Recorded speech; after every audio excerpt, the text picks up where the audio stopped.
जय हिंद दोस्तों। मैं हूं अंकुर त्रिपाठी और आप देख रहे हैं हमारा YouTube channel the Tripathi real talks. दोस्तों, बांग्लादेश में शेख हसीना की सरकार को गुजरे हुए एक हफ्ते से ज्यादा का समय बीत चुका है, लेकिन आज भी अगर हम देखें तो बांग्लादेश में रहने वाले बांग्लादेशी हिंदू की ऊपर होने वाले अत्याचार में कोई भी कमी नहीं आ रही है। दिन पर दिन ये अत्याचार बदस्तूर बढ़ते जा रहे हैं और अब ये इतने बढ़ चुके हैं कि इनके ऊपर जो ग्लोबल मीडिया है उनकी भी नजर पड़ चुकी है और उन्होंने भी अपनी अपने अपने स्टेटमेंट देने शुरू कर दिए हैं। सिर्फ अगर मैं मीडिया हाउस की बात करूं तो सिर्फ मीडिया हाउस ही नहीं, बड़ी बड़ी कंट्रीज जैसे अमेरिका हुआ, कनाडा हुआ, यूके हुआ, और अपना इसराइल हुआ, इन लोगों के जो बड़े बड़े नेता हैं उन लोगों को भी बांग्लादेशी जो हिंदुओं पर अत्याचार हो रहा है तो उनके प्रति संवेदनशीलता अपनी प्रकट करने लगे हैं, उनके भी दिल में दर्द होने लगा है। लेकिन इसी के बीच हमारे देश में रहने वाले माइनॉरिटीज के मसीहा हमारे श्री श्री बाबा 1008 राहुल गांधी जी, इनके दिल में कोई भी इनके दिल में दया नहीं आई है उन बांग्लादेश के हिंदूज के प्रति। देखें, अगर हम देखें तो भारत सरकार ने एक कमेटी का गठन कर दिया है। इनफैक्ट मोदी जी ने बांग्लादेश की जो इंटरिम गवर्नमेंट है उसके फॉर्म होने पर और उसके चीफ बनाए जाने पर मोहम्मद यूनुस को एक अपना ट्वीट में एक बधाई संदेश भेजा और उस बधाई संदेश में भी उन्होंने बांग्लादेश में रहने वाले माइनॉरिटीज के प्रति अपनी संवेदना प्रकट की और उनसे बोला कि उनके उनके उनके ऊपर जो अत्याचार हो रहे हैं उन पर थोड़ी लगाम लगाई जाए। लेकिन राहुल गांधी जी ने उनको ट्वीट तो किया, लेकिन उस वो सिर्फ ट्वीट किया, सिर्फ बधाई दी और सिर्फ इतना नीचे एक लाइनर डाल दिया। ये ट्वीट मैंने आपको लगा दिया है। उन्होंने सिर्फ एक लाइनर लगा दिया कि जो बांग्लादेश है वहां पर अब हम शांति देख सकते हैं। तो मैं राहुल गांधी जी से एक चीज पूछना चाहता हूँ, क्या राहुल गांधी जी आपके प्रति आपके दिल में जो संवेदना जागती है वो सिर्फ एक ही तबके के लोगों के लिए जागती है क्या? या जब उनके ऊपर कोई अत्याचार होता है, जब उनके ऊपर कोई जुल्म होता है तो आपको जुल्म दिखता है? बाकी अगर दुनिया में किसी भी माइनॉरिटी पर कोई भी जुल्म हो रहा हो, स्पेशली हिंदू के ऊपर जब कोई जुल्म हो रहा हो, तो आपको कोई भी दया संवेदना नहीं होती या वो जुल्म आपको दिखता नहीं है? या फिर कहीं ऐसा तो नहीं कि ये सारा जो दया और दुख दिखाते हो आप, वो सिर्फ एक ही कौम के लिए इसलिए दिखाते हो क्योंकि आपके वो वोटर्स हैं, आपको अपना वोट बैंक की चिंता होती है, आपको अपना वोट बैंक बचाना होता है। और इस फहरिस्त में दोस्तों, सिर्फ इस फहरिस्त में अगर मैं देखूं तो एक अकेले राहुल गांधी नहीं है। ओवैसुद्दीन, इनके समर्थक मीडिया में खड़े होकर ये बोलते हैं कि बांग्लादेश में हिंदुओं के साथ जो हो रहा है उनसे हमारा कोई लेना देना नहीं है, उससे हमें कोई लेना देना नहीं है, हम सिर्फ देखेंगे अपने यहाँ के हिंदुओं को देखेंगे या अपने यहाँ के मुसलमानों को देखेंगे। ऐसे स्टेटमेंट एक पार्टी के नेता के फॉलोवर्स दे रहे हैं। तो जब एक फॉलोवर्स ऐसे स्टेटमेंट दे सकता है तो उस पार्टी के नेता के दिमाग में क्या चीजें होंगी? उनको भी इस चीज से कोई लेना देना नहीं होता है। अगर मैं बात करूं ममता बनर्जी की, उनकी तो बात ही छोड़ दो। वो सिर्फ अपने ट्वीट में एक बधाई का संदेश देती हैं और कुछ नहीं देती हैं। किसी को कोई दर्द नहीं होता, किसी को कोई दुख नहीं होता।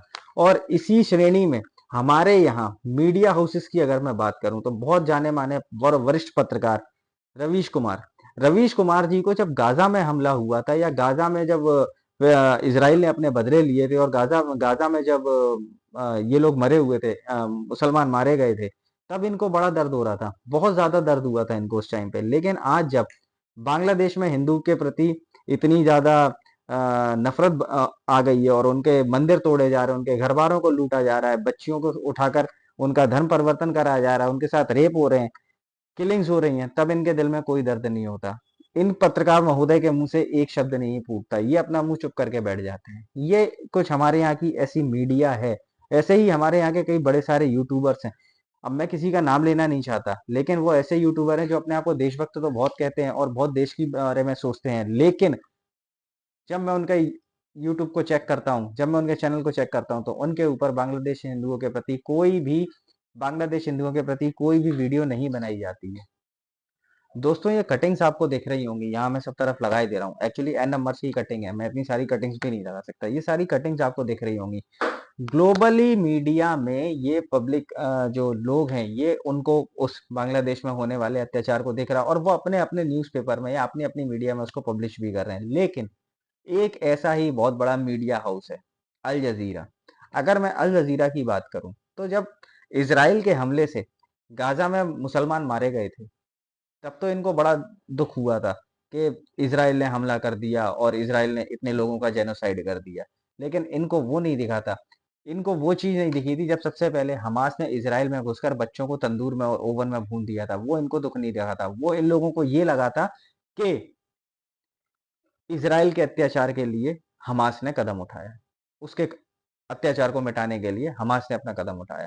तो दोस्तों मैं सिर्फ यही कहना चाहता हूँ कि कुछ लोग आज भी हमारे देश में ऐसे हैं जिन लोगों को सिर्फ एक ही कौम के प्रति हुई हुई जब उनके प्रति कुछ मारकाट हो जाती है तो इनको उनका दर्द दिखता है। बाकी जितनी भी कौम है अगर उनको मर रहे हैं, भिड़ रहे हैं, जो भी हो रहा है, इनसे उनको कोई लेना देना नहीं होता। ठीक है दोस्तों, ये cutting number 1, 2, 3, 4, 5, 6, n number of cutting है दोस्तों, एन नंबर ऑफ वीडियोस हैं और एन नंबर ऑफ पिक्स हैं। कुछ पिक्चर्स और वीडियोस तो ऐसे हैं जिनको मैं अपने चैनल पर दिखा भी नहीं सकता, उनको आप खुद देख सकते हैं। जब मैंने उन वीडियोस को देखा मेरे दिल के अंदर दर्द हुआ। अब मैं ये हिंदुस्तानी भाइयों से और हिंदू भाइयों से एक ही चीज पूछना चाहता हूँ, क्या आप लोगों को तभी ये चीज समझ में आएगी जब ये भारत में होने लगे, या ये भारतीय हिंदुओं के साथ भी ऐसा होने लगे, तभी आप लोगों को एक ये चीजें समझ में आएंगी और तभी आप एकजुट होकर इस अत्याचार के खिलाफ खड़े होंगे।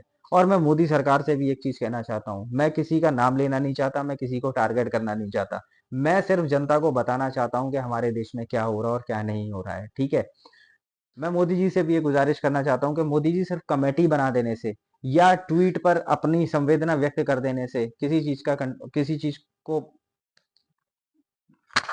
कंट्रोल नहीं किया जा सकता और किसी चीज को उतना उतना हार्ड तरीके से भी नहीं किया जा सकता। सिर्फ यही काफी नहीं है कि आपने सिर्फ ट्वीट में एक संदेश दे दिया। मोदी जी, यहाँ आपको स्टेप लेना पड़ेगा।